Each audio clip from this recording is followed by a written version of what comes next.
Hi, welcome to Talking Books and Stuff, the program that talks all about books and writing and stuff.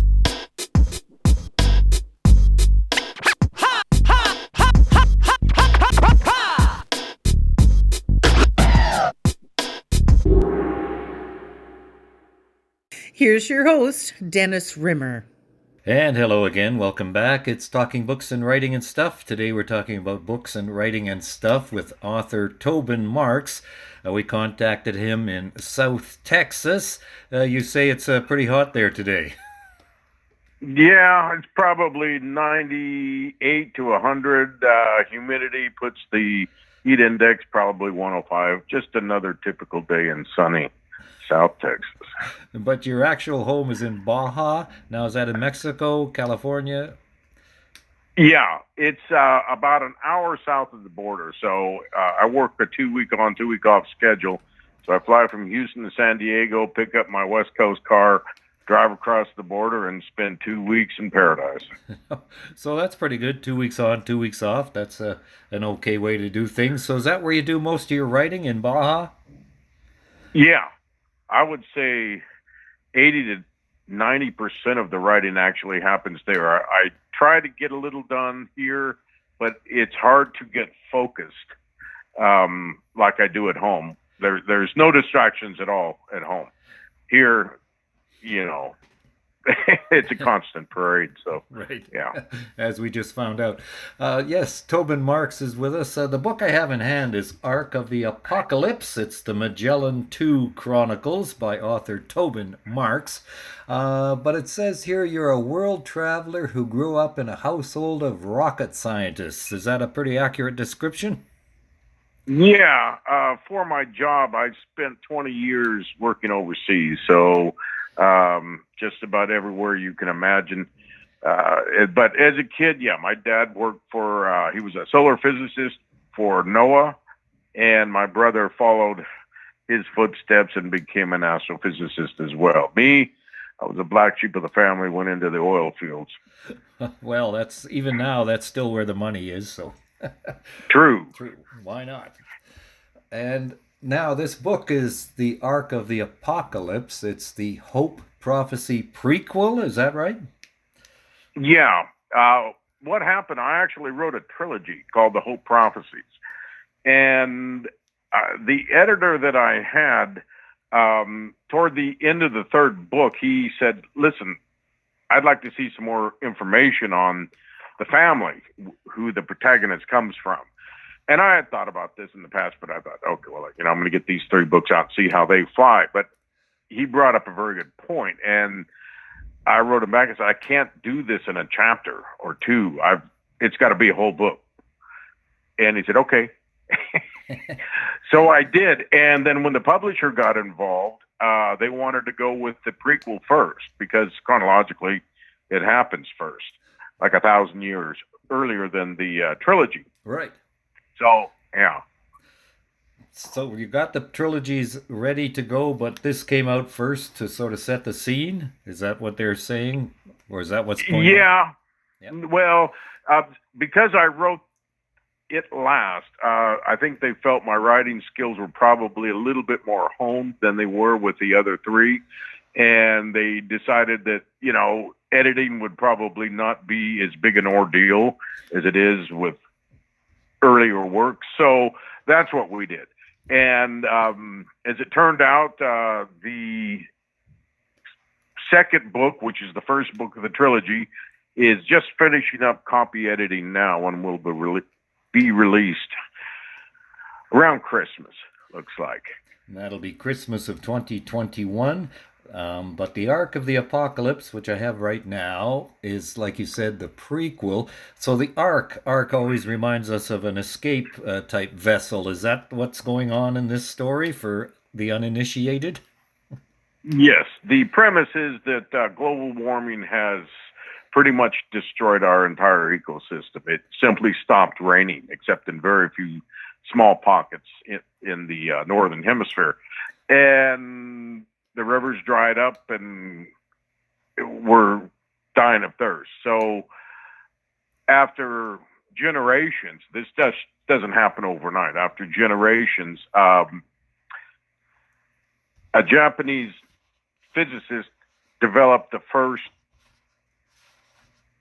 faster than light drive, if you will. I know it's impossible. Most writers ignore this, but that's what happened. So they decide, they being NASA, he gets with NASA and they get Roscosmos with Russia involved, and they build the Magellan 2, which is an arc ship, and they put 10,000 colonists on it and send it to a Class M planet in the Draco constellation, who they end up naming it Aqueous because it's a very watery world where Earth is 73% water. It's like 85. So that's pretty much the entire book in a few short sentences. Right. Yeah. But when they get to Aqueous, it's not quite as hospitable as they thought. No, it's not. It's inhabited by huge reptiles. Just think of the dinosaurs had they not gone extinct. And they had to compete with the largest predator that was on the planet. And there were just hundreds of them. Instead of a Tyrannosaurus Rex on Aqueous, they named them the Terror Rex. And they ended up having to carve out a safe zone and build a city. And they built the city like I always pictured Oz from The Wizard of Oz because they made it out of crystal. Crystal is the everything is the mountains are crystal. It's everywhere, and so this is what they use for their building materials. Of course, the forests too. They use wood, but there's no metal. One of the odd things about Aqueous is they found 0 ores. So the only metal that they have is what they brought on their arc ship, which is 11 kilometers long. So there's a fair amount of metal, but after 1,000 years, even this starts to deplete severely. So they thought they would find metal. They brought smelters with them, but in the end, there was no ores. So they ended up cannibalizing the Magellan 2 for all the metal that they have. So basically their technology goes back to a time when, there are no airplanes, no cars, things like that. It becomes an equestrian society. They basically ride horses and fight their battles with bows and arrows and armor. And is the water on Aqueous, is it fresh water or drinkable, potable water, or is there salt in there too? No, it's fresh water.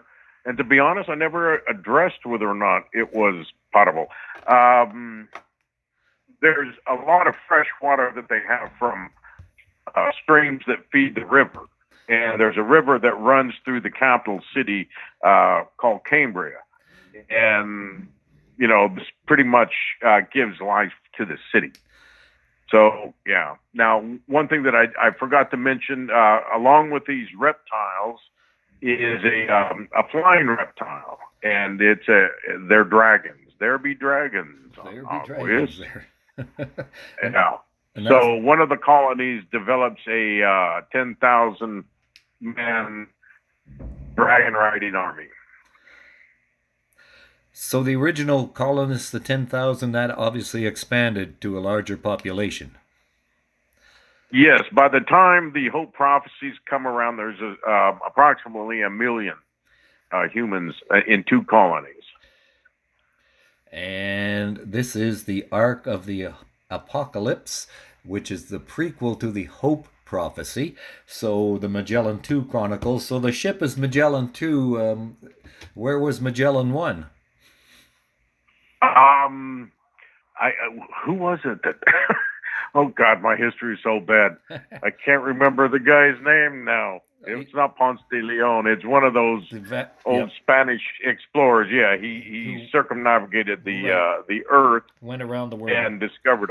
Yeah, and so that's why they named this Magellan. Right. That's why. That's essentially why I named it. It's kind of a metaphor for exploration. Well, that's what I kind of figured, but I wanted to get the true story. So Magellan, way back then, I guess he didn't fall off the Earth because it was not flat, but who knows? Yeah, yeah, and they didn't get lost in space either. They kind of tacked that away. Instead of flying straight, they had to follow the electromagnetic currents that flow through the galaxy, and this is how they achieved acceleration from their drive system, which is called the EMD, or the Enhanced Magnetic Drive. And what was your inspiration for the whole series? I can't really remember. I remember coming up with this idea somewhat way back in the 80s. And I thought then, well, if things ever slow down in my industry, then I'll write it. And back in 2015, the international drilling industry, as well as the domestic, just completely cratered. And I was out of work for about 15 months. And at the beginning, I thought, well, I've only got a few months, because I never thought it would stretch that long. But I figured I've got 3-4 months I can write these books. So I started writing them. And what I didn't really realize at the time was I knew the beginning of the story and the end of the story. What came in between wasn't so clear, and it kind of just evolved as I wrote the first book, and then the second book, and the third book, and of course the fourth one was strictly written from information that I had given in the first three. So, honestly, I can't really remember where it came from because it was so long ago. Well, that's the magic of writing and creating, is that you don't necessarily know where it comes from. It just does, and that's the special part of it all. Arc of the Apocalypse, there's a very fast pace, and there's lots of characters. So how'd you keep them all apart, separate? Do you have like plot outlines that you do, or is it just instinct? Both, but primarily I have a whiteboard, and whenever I come up with a character, there's certain things, elements of the character that have to stay consistent. Well, everything actually, but I mean things like that you may forget. What color are their eyes? What color is their hair? What's their name? What is the correct spelling of the name? Because a lot of the characters in Arc are non-English names. There are a lot of Japanese, a lot of Russian, right, things like that. And you have to keep these things straight. And really the only way that you can do it without having to go back chapters each time you come to this is to do a whiteboard. Where are they from? Things like that. Right. So that helps. And what is your writing process? Do you have like a routine when you're back in Baja that you sit down at the desk 8 hours a day, or how does your process work? I'm an early morning type person. So right after the first cup of coffee's dripped, I'll go get that coffee and sit down and just open the laptop and start writing. Now, I have an office at home, and it's a nice little office, and I did do a fair amount of writing in there. Unfortunately, my internet, the Wi-Fi doesn't work so well on that side of the house, so I've got to get closer to where my router is, which is the living room. So now I pretty much just write sitting on my couch with with my feet up on the coffee table, and I'll sit there all day sometimes. Sometimes it's only a few hours, sometimes it's 16, 18 hours. It just depends on how in the zone I am. And often my coffee gets really cold and I have to get up and warm it up again. That's how, I might drink coffee all day long, yep, just from that first pot. Right. And your publisher is Boyle and Dalton. How did you get in contact with them? Fairly early on, I submitted queries to agents, and of course, got a lot of rejections. And I thought, I really would like to publish this with a publisher and not self-publish, because they have what they call hybrid publishers now, right. And you contact them, so you can get with them without an agent. You also incur some of the costs. Exactly. So yeah, so that's what I did, and I got a hold of them, and they had a phenomenal editor. And this guy, he's brutal. Absolutely brutal. No prisoners taken. And the books are so much better. I was just amazed at the difference in, what I thought at one point was sufficient to publish and the end product. And they're nowhere close to each other. That's what good editors do. What's the hardest lesson about being a published writer that you had to learn along the way, do you think? Well, fairly early on in the process, I had hired my own editor prior to getting with the publisher. And I learned pretty quick that a good editor is pretty harsh. And you just have to not take that personally, and that you're writing, there's nothing sacred in there. At one point, the editor said, well, okay, I want you to lose this chapter. And, that's 5,000 words. Yeah. Huh? What? What? Lose the chapter? I can't do that. Well, I did it, and, it's so much better. So, you just got to learn that there's nothing sacred. You're writing so others will be interested and stay interested. And editors know how to do that. Writers, not so much, Yep, and that's right, because you have to learn to kill your darlings, as they say. You just think that chapter was just the best thing ever put to print, and turns out, no, that's not quite the case. And then you think that some throwaway line was terrible and you were ready to scratch it out, and the fact is, no, that's a really good line. Keep it in there. So you'd be surprised what lines you don't even think twice about they'll really like, and the ones you really like, they're like, okay, well, that got the red pin. Tobin Marks is with us. Ark of the Apocalypse. Look for that one. New one coming out. The trilogy will begin then. That'll be in, let's say, near Christmas time of 2021. What can your website, that's what I wanted to ask. Tell us about your website, how to get to it. Okay, it is tobinmarks.com. Just that. And it'll take you right to it. And that's a relatively new website now. The one that I had for several years, the publisher kind of went, yeah, I don't think so.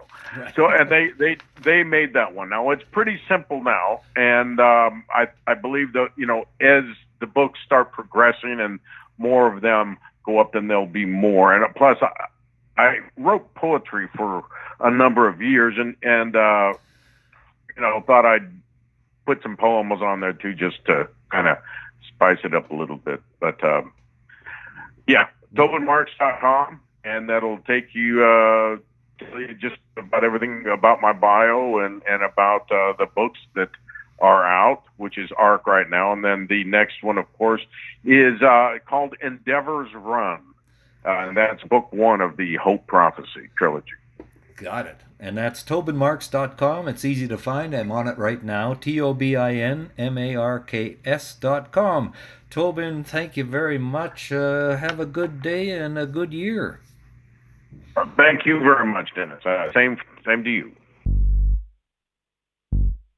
Thank you for visiting with us today. This is Talking Books and Stuff with Dennis Rimmer. Contact him at dennis@talkingbooks.tk. Thank you, and may all the good news be yours. Oh, and don't forget to check out his book, The Great Canadian Notebook, available across Canada and at amazon.ca.